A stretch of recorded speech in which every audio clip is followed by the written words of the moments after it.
like we've showed a lot this year that we play the right way. A lot of times, we say a lot of the same things, but it's just a matter of playing on a consistent basis. We can show we can be really good, and it clearly doesn't even matter who we play. It's just a matter of playing that way, and I think the focus is really trying to challenge ourselves to do that on a nightly basis. Almost a similar position to last year where you're basically going to have to play your guts out to get in. Are you surprised that you're in the same position, and how do you look these next 3 months? I don't think anything's really changed from the first 8 or 10 games. Like, we knew we had to play really well to get in no matter what. That should never really change. So we're just worried about tomorrow's game and then try to go from there. But like I said, it's about playing, the right way a lot more than not, and we need to start doing that more consistently. When you've had a chance to play the middle, JT, you said before training camp that you want to become that 200-foot player and maybe you give up some offense for good defense and for the common good. It's a tough transition for a lot of players. That move to the middle, when you have played the middle, has it been harder than you thought, or is it a work in progress? Well, I honestly thought it like the last month or so. I haven't played a lot of center, but the last couple of weeks I've been playing really well at center. I think to say that my lack of production is a compliment to me not cheating the game and playing the right way. I haven't been on for a lot against, and played a lot of hard matchups in there, and thought everything was coming along in the right direction. It's a little tricky when you're bouncing around on every line here, on a nightly basis, but I feel really comfortable there. The first 7-8 games of the year were kind of a crapshoot there, and didn't feel good about my game or just comfortable. But since then I feel good there. I kind of like the strides that I'm making at a 200-foot basis. Are the frustrations that sometimes come out in your game sort of a microcosm of the team not being where you hope it would be at this point? Yeah, it's the same as I tell you all the time. I have a common goal, and that's to win hockey games, and I don't care if I have 35 points this year or 99. It doesn't matter to me. I think if we're all playing the right way, everybody's going to look good. And right now we're just making it as a team, making it too easy on our opponents, and we're giving them too many things versus making them earn it on a, not all the time, but that's the point, is doing it consistently. And I carry frustration as a player. Like I said before, it's probably not going to change. I'm trying my best to hold it in, but there's some times where it's hard. So. JT, your guy's been in this league for a while now. How does the game change heading into the new year? Who, sorry? How does the game change across the league heading into the well, I don't know. This next until the break here, like the bye week and All-Star break, we have a really hard schedule. So I know from our standpoint, we have to be good this month, or it's going to get ugly for sure. So. And then it turns into a grind and a race and then a push. Just obviously, it's going to depend where we're at. But I think we're just worried about the immediate future right now, and just playing a really solid game tomorrow and try to go from there. You guys need to do to bounce back here now? You've got a couple of games on home ice. I think we can learn from what happened the last couple of games.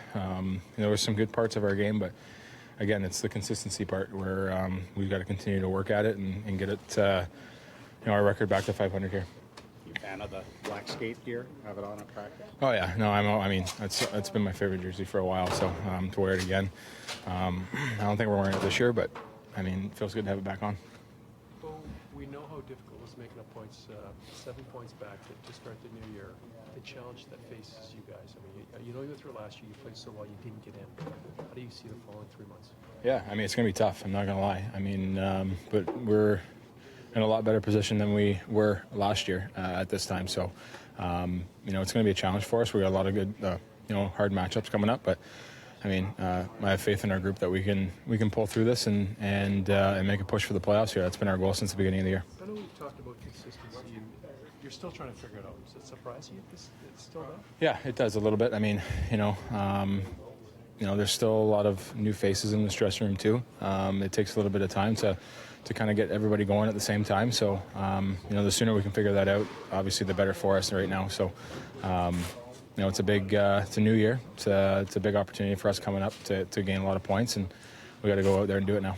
How does the game change in this after the new year? Obviously things get a little tighter. Teams are starting to hit their full stride and making those playoff pushes. And we're one of those teams that are still in the hunt, and we got to be ready to go for this last stretch. You have a very emotional locker room mate beside you here. As Captain Bo, how do you put into perspective Thursday night? Yeah, Emotional thing? Yeah, he's an emotional guy. He's an emotional player, and what he wants to do is he wants to win. And I think that's it's the competitiveness in him. He doesn't accept losing. He hasn't been on a lot of losing teams in his career, and and that should be everybody's mindset, is to not accept losing in this locker room. And he's one of those guys, and obviously a huge key player for us, and we're going to need him here down the stretch. Do you think the optics from the outside is not understanding the room and what happens in trying to win and these things happen? Yeah, I mean, it's I'm not lying. It's a tough market to play in. It's a lot of pressure, a lot of media attention, a lot of fan pressure, and there's going to be a lot of outside noise that you just got to block out and go and play and focus on the guys in this room. And he's, like I said, he's a huge player for us. He's a key attribute to our team, and we're going to need him here down the stretch to be playing his best hockey, and I know he will. You've played center most of your career, but when you're adjusting from the wall to the middle, and he wants to be that 200-foot guy. Yeah, takes time. it does. It does take time. Sid didn't just have a great two-way thing. No, exactly. And obviously he's really good at both. So I mean, he can play anywhere, and that's why we're lucky to have him, and lucky to have a player like that on our team that can play in any situation. Power play, penalty kill, and center and wing. So I think the best is yet to come from him. Every day it's about winning, and you look at it, and I mean, the last two games were very winnable games, and we just didn't play at our best, and we were right there. And I told him this morning, if we need consistency and through the lineup, 1 through 20, and if we get it, we win. It doesn't matter who we play, but when you don't get it, it's hard to win. Does it feel like Groundhog Day? Well, sometimes it does. I think our longest losing streak is 3 games. Our longest winning streak is 3 games. Which again comes back to consistency and doing things the right way all the time instead of just once in a while. You've been in the league a long time now. How do you see hockey changing coming into the new year? Well, it's every year it gets faster. Every year it seems to get younger. But the younger guys are big too. So it's from when I played, a 2-minute shift was an average shift type thing for a lot of the guys. But now it's 40 seconds because everything is pace. And you could tell the skill level is up so much than more every year because the power play statistics go up every year, and that's a skill-based thing. So it's that's the biggest thing you notice. We talk so much about how the game tightens up come February, March. What is it about the game that constricts and makes everything so much tighter?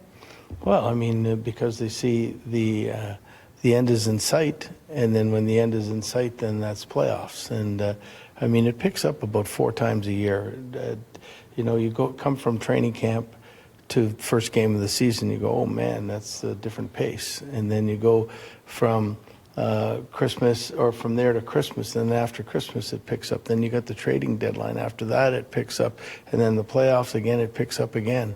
So it's like anything. The closer you get to the finish, you can see the numbers and what you need and everything else, and everything becomes more important. Sometimes when you have 60 games left or whatever, you go, oh, we got time. And in today's hockey world, you don't have time because it always comes down to 1 or 2 points at the end, so everything is so important. Your next 10 games, I think, might decide where you're at. When you look at who you're facing, how you have to play, if you want to chase that bar to get into the playoffs, I think your next 10 games will show you where you're at. Would you agree? I kind of look at that schedule every day. Yep. And I don't know if you're in the room, but I think I told the players pretty well the same thing today. When you look at, what are you going, the Islanders, Colorado, Winnipeg, Pittsburgh, Florida, Tampa, Carolina, Tampa, Colorado, Edmonton. It's not an easy task, but the thing is we've beaten a lot of those teams already, and we can beat them again if we're consistent. We play at the top of our game. Well, every team gets caught on line changes at times. Does it feel this year that your team has been caught too often with guys changing when the other team's on their Well, best I scoring? think even if you get caught once, it's too often. It shouldn't happen. And It does, and you know, we try to correct it every day. We talk about it, and we can only hope it gets better. Is it as simple as making a better read on when to change, or is it the actual function of changing, to hustle more to the bench? What do you want me to say? I don't know, because I'm curious whether it's both or if it's just making better choices. Well, let's go with the better choices. Okay. JT has talked about his emotions and frustration and learning to try to deal with those better than when he was younger. Do you see a different JT now than when you first took over?